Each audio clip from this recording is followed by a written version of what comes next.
उत्पत्ति 25 अध्याय। अब्राहमले अर्की एउटा पत्नी विवाह गरे, तिनको नाउँ कतुरा थियो। तिनले अब्राहमबाट जिम्रान, योछान, मदान, मिधान, इसबाक र सहुलाई जन्माइन्। योछानले सेबा र ददानलाई जन्माए। ददानका सन्तान असुरी, लतुसी र लउम्मीहरू थिए।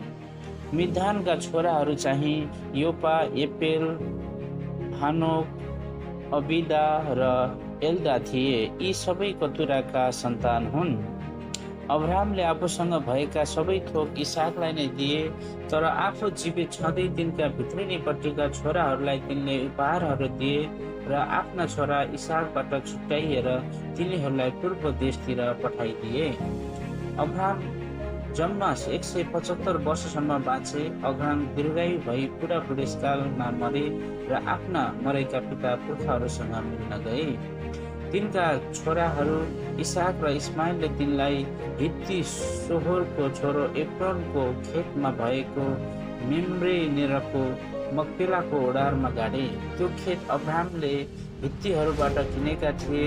त्यही नै अब्राहम आफ्नी पत्नी सारासित गाडिए। अब्राहमको मृत्युपछि परमेश्वरले तिनका छोरा इसाकलाई आशिष दिनुभयो। त्यस बेला इसाक बियरलही रोइनेर बसोबास गरे। साराकी कमारी मिश्री हागारपट्टिबाट जन्मेको अब्राहमको छोरो इस्माइलको वृत्तान्त यही हो। जन्मक्रमको सूची अनुसार इस्माइलका छोराहरूका नाम यिनै हुन्। इस्माइलको जेठो छोरो नबायात र केदार, अदबेल, मिप्साक, मिस्सा, दुसा, मक्सा, मदद, तेमा, यतुर, नापिस र केदमा। इस्माइलका छोराहरू यिनै हुन्। तिनका बस्ती र छाउनीहरू अनुसार ती 12 कुल नायकका नाम यिनै हुन्।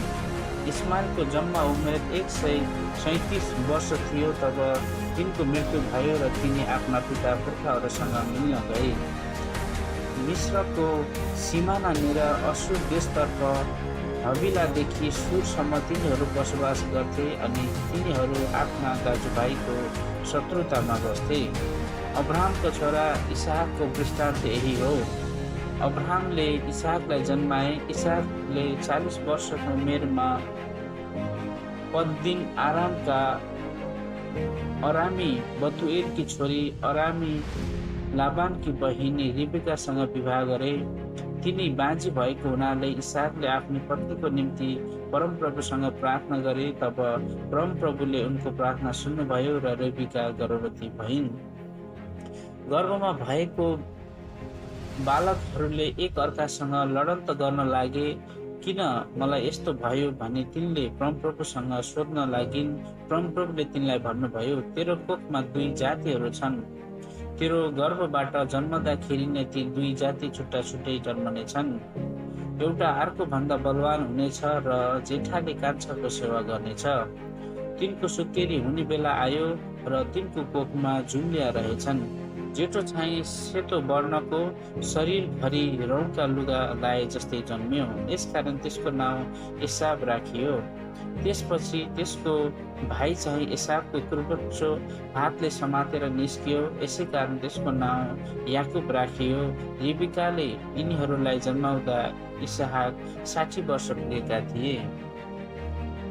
यिनीहरू बढेपछि इसाक चाहिँ सिपालु शिकारी र मैदानमा लड्दै हिँड्ने मानिस भए र याकुब चाहिँ पालमा बसिरहने शान्त स्वभावका मानिस भए। इसाकले एसावलाई माया गर्थे किनभने उनले शिकार गरेर ल्याएको मासु तिनले खान पाउँथे, तर रिबिकाले चाहिँ याकुबलाई माया गर्थिन्। एकपल्ट याकुबले सुरुवा पकाइराखेको बेला एसाव मैदानबाट आए। उनलाई भोकले बाहुन छुटेको थियो। एसावले याकुबलाई भने, मलाई त्यो रातो सुरुवा अलिकति खान देऊ, मलाई भोकले बाहुन छुटेको छ। यसै कारण उनलाई एदोम पनि भनिन्थ्यो। याकुबले भने, पहिला मलाई तपाईँको ज्येष्ठ अधिकार बेच्नुहोस्। एसावले भने, म त मर्नै आँटे, अब मलाई त्यो ज्येष्ठ अधिकारको के काम? याकुबले भने, पहिला शपथ खाएर मलाई भन्नुहोस्। तब उनले शपथ खाएर आफ्नो ज्येष्ठ अधिकार याकुबलाई बेचे। त्यसपछि याकुबले एसावलाई रोटी र दालको सुरुवात दिए। खानपान गरेर एसाव आफ्नो बाटो लागे। यसरी एसावले आफ्नो ज्येष्ठ अधिकारलाई लत्याए। उत्पत्ति 26 अध्याय। अब्राहमको समयमा परेको अनिकाल बाहेक त्यस देशमा अर्को अनिकाल पनि पर्यो। तब इसहाक फलस्तीहरूका राजा अबिमेलेक कहाँ गरार देशमा गए। परमप्रभुले तिनी कहाँ देखा परेर तिनलाई भन्नुभयो, मिस्रमा नजा, तर मैले तँलाई भनेकै ठाउँमा बस। त्यही ठाउँमा बसोबास गर र म तँसँग रहनेछु र तँलाई आशिष दिनेछु, किनकि मैले तेरो बाबु अब्राहमसँग शपथ हालेर दिएको प्रतिज्ञा म पुरा गरेर तँलाई र तेरा सन्तानहरूलाई यी नै देशहरू दिनेछु। तेरा सन्तानलाई आकाशका ताराहरू झैँ बढाउनेछु र तिनीहरूलाई यी सबै देश दिनेछु। तेरै सन्तानहरूद्वारा संसारका सबै जातिहरूले आशिष पाउनेछन्, किनभने अब्राहमले मेरो वचन पालन गर्यो र मैले दिएका आदेशहरू, मेरा आज्ञाहरू, मेरा नियमहरू र मेरा विधि विधानहरूको प्रतिपालन गर्यो। यसै कारण इसहाक गरारमा नै बसे। त्यस ठाउँका मानिसहरूले तिनको पत्नीको विषयमा सोधपुछ गर्दा तिनी मेरी बहिनी हुन् भने, किनभने रिबिका खातिर त्यस ठाउँका मानिसहरूले तिनलाई मारिहाल्लान् भनी रिबिकालाई आफ्नी पत्नी भन्न तिनी डराए, किनकि रिबिका अत्यन्तै सुन्दरी थिइन्। इसहाक त्यहाँ धेरै दिन बसेपछि फलस्तीहरूका राजा अबिमेलेकले झ्यालबाट हेर्दा इसहाक आफ्नी पत्नी रिबिकासँग प्रेम क्रीडा गरिरहेका देखे। यसै कारण अबिमेलेकले इसहाकलाई बोलाएर भने, हेर, तिनी त साँच्चै तिम्री पत्नी रहेछिन्, किन तिमीले तिनी मेरी बहिनी हुन् भन्यौ? इसहाकले उनलाई भने, किनभने तिनको खातिर मलाई यहाँका मानिसहरूले मार्लान् भन्ने मैले सोचे। अबिमेलेकले भने, तिमीले हामीसँग यो के गरेको? कुनै मानिसले तिम्री पत्नीसित कर्म गर्दो हो त तिमीले हामीमाथि दोष ल्याउने थियो। यसै कारण अबिमेलेकले सबै मानिसहरूलाई यसो भनेर चेतावनी दिए, यी मानिस अथवा यिनकी पत्नीलाई छुने जुनसुकै मानिसलाई पनि निश्चय नै मृत्युदण्ड हुनेछ। इसहाकले बाले नानी लाए र त्यही साल तिनले 100 गुणा कटनी गरे। परमेश्वरले तिनलाई आशिष दिनुभयो र तिनी धनी भए र झन्झन बढेर तिनी अत्यन्तै धनाढ्य भए। तिनका प्रशस्त भेडा बाख्रा गाई गोरु नोकर चाकर भए। यसै कारण फलस्तीहरूले तिनलाई डाहा गर्न लागे। तिनका पिता अब्राहमको पालोमा तिनका नोकरहरूले खनिराखेका सबै इनारहरू फलस्तीहरूले रोके र ढुङ्गा माटोले पुरिदिए। त्यसपछि अबिमेलेकले इसहाकलाई भने, हामीहरूबाट अब तिमी गइहाल, किनभने तिमी हाम्रा निम्ति ज्यादै शक्तिशाली भएका छौ। तब त्यहाँबाट निस्केर इसहाकले गरारको बेसीमा आफ्नो पाल टाँगेर बसोबास गर्न लागे। तिनले आफ्नो पिताको पालोमा खनिएका इनारहरू फेरि खन्न लाए, किनभने अब्राहमको मृत्युपछि फलस्तीहरूले ती पुरिदिएका थिए। अनि तिनले ती इनारहरूका नाउँ आफ्ना पिताले राखेकै नाउँ राखिदिए। बेसीमा खन्दा इसहाकका नोकरहरूले उम्रेको पानीको मूल भेटाए। तर गरारका गोठालाहरू इसहाकका गोठालाहरूसँग यो पानी हाम्रो हो भनेर झगडा गर्न लागे। यसकारण तिनले त्यो इनारको नाउँ एसेक राखे, किनभने उनीहरूले तिनीहरूसँग झगडा गरेका थिए। अब तिनीहरूले अर्को इनार खने र त्यसमा पनि झगडा भयो। यसकारण तिनले त्यसको नाउँ सित्ना राखे। तिनी त्यहाँबाट अन्यत्र गए र तिनले अर्को इनार खने, त्यसमा चाहिँ कसैले झगडा गरेनन्। यसकारण तिनले त्यसको नाउँ यसो भनेर रहोबोत खुल्न ठाउँहरू राखे। अब त परमप्रभुले हामीलाई बस्ने ठाउँ दिनुभएको छ, अब हामी यस ठाउँमा फल्दो फुल्दो हुनेछौँ। त्यहाँदेखि तिनी बेसेरबामा सरे। परमप्रभु त्यही रात तिनी कहाँ देखा पर्नुभयो अनि उहाँले तिनलाई भन्नुभयो, म तेरो पिता अब्राहमका परमेश्वर हुँ, नडरा, किनभने म तसँग छु। म तँलाई आशिष दिनेछु र मेरो दास अब्राहमको खातिर म तेरा सन्तानको वृद्धि गराउनेछु। तब इसहाकले त्यही एउटा वेदी बनाएर परमप्रभुका नाउँको पुकार गरे र आफ्नो पाल त्यही नै टाँगे। त्यहाँ तिनका नोकरहरूले एउटा इनार खने। एक दिन अबिमेलेक आफ्ना सल्लाहकार अहुज्जत र आफ्नो फौजका सेनापति पिकोललाई साथमा लिएर गरारबाट इसाक कहाँ आए। इसाकले तिनीहरूलाई भने, दुश्मनी गरेर तपाईँहरूका बीचबाट मलाई निकाल्नुभयो र पनि तपाईँहरू अहिले किन म कहाँ आउनुभयो? तिनीहरूले भने, हामीले प्रष्टै देख्यौँ कि परमप्रभु तपाईँसँग हुनुहुन्थ्यो। यसैले हामी यही भन्न चाहन्छौँ कि हाम्रा बीचमा अर्थात् तपाईँ र हाम्रा बीचमा एउटा सम्झौता होस्। तपाईँसँग हामी शपथसहितको एउटा सन्धि गरौँ, जसद्वारा तपाईँले हामीलाई केही हानि गर्नुहुने छैन, जसरी हामीले पनि तपाईँलाई नछोइकन शान्ति साथ पठाएका थियौँ। तपाईँ अब परमेश्वरका आशिषका पात्र हुनुहुन्छ। तब इसाकले तिनीहरूका निम्ति भोजन तयार गरे र तिनीहरूले खाए र पिए। बिहान तिनीहरू सबेरै उठे र आपसमा शपथ खाए अनि इसाकले तिनीहरूलाई बिदा दिए र तिनीहरू शान्ति साथ छुट्टिएर गए। त्यही दिन इसाकका नोकरहरू आएर तिनीहरूले भनेका इनामको विषयमा तिनलाई भने, हामीले पानी भेटाएका छौँ। तब तिनले त्यसको नाउँ सिबा राखे। यसकारण त्यस ठाउँको नाउँ आजसम्म बेसेरबा भनिन्छ। एसावले 40 वर्षको उमेरमा हित्ती बेरीकी छोरी यहुदित र हित्ती एलोनकी छोरी एसमतलाई विवाह गरी ल्याए। ती स्त्रीहरूले गर्दा इसहाक र रिबिकाको जीवन अमिलो हुन गयो। उत्पत्ति 27 अध्याय। जब इसहाक वृद्ध भए र तिनका आँखा कमजोर भएर देख्न नसक्ने भए, तब तिनले आफ्नो जेठा छोरा इसाकलाई बोलाएर भने, हे मेरो छोरो। उनले तिनलाई जवाफ दिए, हजुर यही छु। तिनले भने, हेर, म वृद्ध भए, मेरो मर्ने दिन कहिले आउँछ म भन्न सक्दिनँ। अब तेरा हतियारहरू अर्थात् तेरो ठेक्रो र धुलो लिएर मैदानमा जा र मेरो निम्ति शिकार मारेर स्वादिलो तरकारी बनाएर म कहाँ ले र खाएर मैले मृत्यु अघि म तँलाई आशिष दिउँ। इसाकले इसाकलाई यसरी कुरा गर्दा रिबिकाले सुनिरहेकी थिइन्। जब इसाक मैदानमा शिकार मार्न ल्याउन गए, तब रिबिकाले आफ्ना छोरा याकुबलाई भनिन्, हेर, तेरा पिताले तेरो दाजु इसाकसँग यसो भनेर कुरा गरिरहेको मैले सुने। शिकार मारेर म कहाँ ले र मेरो निम्ति स्वादिलो तरकारी तयार गर र त्यो खाएर मेरो मृत्यु अघि परमप्रभुको सामुन्ने म तँलाई आशिष दिनेछु। यसकारण ए छोरा, मैले तँलाई भने बमोजिम मेरो कुरा मान। बथानमा गएर 2वटा असल पाठा लिएर आइज र तेरा बाबुलाई मनपर्ने स्वादिष्ट तरकारी म बनाइदिउँ। अनि तैँले त्यो तेरा बाबु कहाँ लैजा र तिनले यो खाएर आफ्नो मृत्यु अघि तँलाई नै आशिष दिउन्। याकुबले आफ्नी आमा रिबिकालाई भने, तर हेर्नुहोस्, मेरा दाजु एसो रौँ नै रौँ भएका मानिस हुन्, म चाहिँ रौँ नभएको छु। सायद मेरा पिताले मलाई छाम्नुहुन्छ र उहाँको सामु म छरी देखिने छु र आशिष त होइन, तर म माथि शराब आइपर्ला।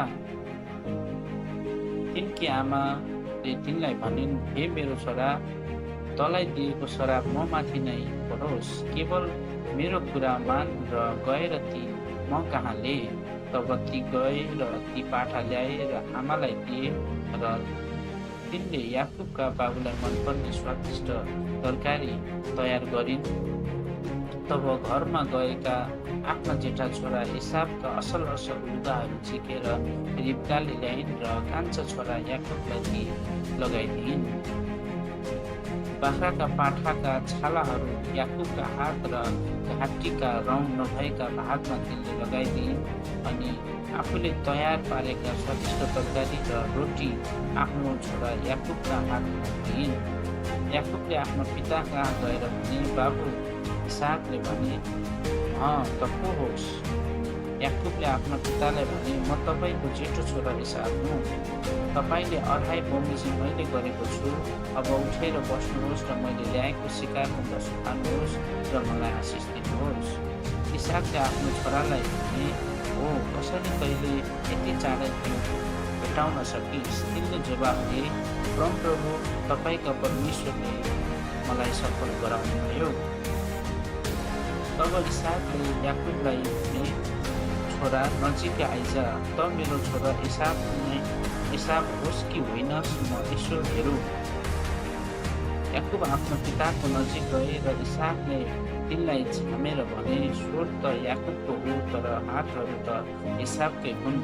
तिनका हातहरू तिनका दाजु एसावकै हात जस्तै रौँ नै रौँ भएका हुनाले इसहाकले तिनलाई चिनेनन्। तब इसहाकले याकुबलाई आशिष दिए। इसहाकले तिनलाई सोधे, के त साँच्चै मेरो छोरो एसाव नै होस् त? याकुबले जवाफ दिए, म एसाव नै हुँ। तब इसहाकले भने, तैले शिकार गरेको मासु यहाँ ले र म खाऊँ र तँलाई आशिष दिउँ। तब याकुबले त्यो आफ्नो पिता कहाँ ल्याए र तिनले खाए अनि तिनले दाखमन्द पनि लगिदिए र उनले पिए। तब तिनका पिता इसहाकले तिनलाई भने, मेरो नजिकै आएर मलाई मै खा मेरो छोरा। याकुब नजिक गएर आफ्नो पितालाई मै खाए अनि इसहाकले तिनका लुगाहरूको गन्ध सुकेर यसो भनी आशिष दिए, हेर मेरा छोराको बास्ना परमप्रभुको आशिष दिनुभएको खेतको बास्ना जस्तै छ। परमेश्वरले तँलाई आकाशको शीतबाट र पृथ्वीको प्रचुरताबाट धेरै दाखमन्द र अन्न दिउन्। जाति जातिले तेरो सेवा गरून् र मानिसहरूले तँलाई दण्डवत गरून्।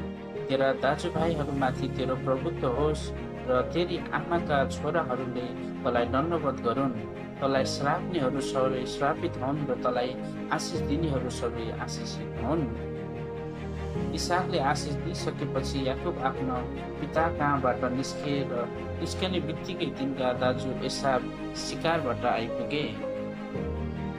उनले पनि स्वादिष्ट तरकारी तयार गरेर आफ्नो पिता कहाँ ल्याए र उनले आफ्ना पितालाई भने, बाबु उठेर आफ्नो छोराले ल्याएको शिकार खानुहोस् र मलाई आशिष दिनुहोस्।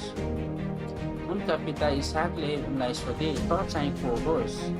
उनले उत्तर दिए, म तपाईँको जेठो छोरा एसाव हुँ।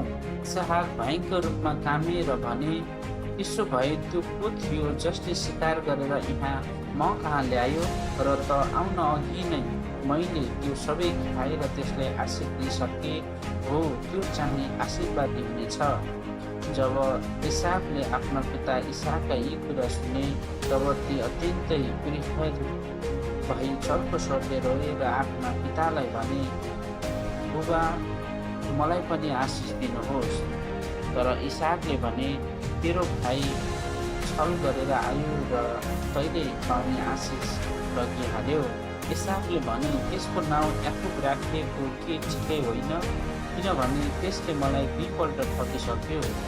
त्यसले मेरो ज्येष्ठ अधिकार हर्यो र अहिले मैले पाउने आशिष पनि लग्यो। उनले फेरि भने, के तपाईँले मेरो निम्ति एउटै आशिष पनि जगेडा राख्नु भएको छैन? इसहाकले एसावलाई जवाफ दिए, हेर मैले त्यसलाई तेरो मालिक तुल्याइसके र त्यसका सबै दाजुभाइहरूलाई मैले त्यसका दास तुल्याए। अन्न र दाखमन्दले मैले त्यसलाई तृप्त पारेको छु। अब तेरो निम्ति म के गर्न सक्छु र छोरो? एसावले आफ्नो पितालाई भने, तपाईसित एउटै मात्र आशिष छ र मेरो बुवा मलाई पनि त आशिष दिनुहोस्। अनि एसाव ढाको छोडेर रोए। अब उनका पिता इसहाकले भने, हेर तेरो बसोबास पृथ्वीको प्रशस्तपनाबाट बाहिर हुनेछ र आकाशको शीतबाट बाहिर। तैले आफ्नो तरवारको बलले जीविका चलाउने छस् र तैले तेरो भाइको सेवा गर्नेछस्। तर त व्याकुल भएपछि तैले त्यसको जुवा तेरो काँधबाट हल्लाएर फ्याँक्ने छस्। आफ्नो बाबुले याकुबलाई दिएको त्यस आशिषले गर्दा एसावले तिनीसँग दुश्मनी गर्न लागे र एसावले मनमा नै भने, मेरो पिताको मर्ने बेला नजिकै आइपुगेको छ। त्यसपछि म मेरो भाइ याकुबलाई मार्नेछु। अब रिबेकाले इसहाकलाई भने, यहाँका यति स्त्रीहरूले गर्दा मेरो जीवन नै हैरान भइसक्यो। याकुबले यस देशका केटीहरू मध्ये यस्तै एउटी केटीलाई विवाह गर्यो भने म बाँचेर के फाइदा हुन्छ?